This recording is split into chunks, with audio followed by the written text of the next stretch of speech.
தேட்டர்ஸில் இப்போ டீசெண்டாக ரன் ஆகிட்டு இருக்கிற காதலிக்க நேரமில்லை படத்தோட ரிவ்யூ தான் நம்ம பார்க்க போகிறோம். காதலிக்க நேரமில்லை இது வந்து ஒரு டீசெண்டான படங்க. ஃபர்ஸ்ட் ஹாஃபும் சரி செகண்ட் ஹாஃபும் சரி ரெண்டுமே பார்த்தீங்கன்னா டீசெண்டாக தான் இருந்துச்சு. எனக்கு இந்த படத்தோட ட்ரெய்லர் பார்க்கும்போதே தெரியும் இந்த படம் வந்து டீசெண்டாக தான் இருக்கும் அப்படின்றது. அது கன்ஃபார்மாக அப்படி தான் இருந்தது. இந்த படம் எல்லாருக்குமே செட் ஆகுமா அப்படின்னு கேட்டிங்கன்னா அது எனக்கு தெரியல.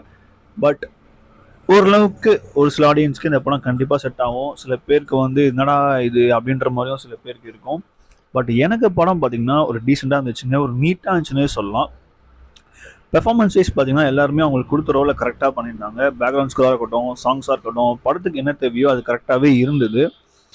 ஜெயம் ரவிக்கு இது ஒரு கம்பேக்கா அப்படின்னு கேட்டிங்கன்னா கம்பேக்கான்றது சொல்ல முடியல. பட் இதுக்கு முந்தைய படங்களை விட இந்த படம் பரவாயில்ல அப்படின்னு சொல்லலாம். ஓவராலாக பார்த்தீங்கன்னா ஒரு நீட்டான ஒரு டீசெண்டான வாட்சுங்க. தியேட்டரில் போய் பார்க்கலாம், அதெல்லாம் கண்டிப்பாக ஒர்த்து தான். ஒரு டீசெண்டான படம் பார்க்கலாம்.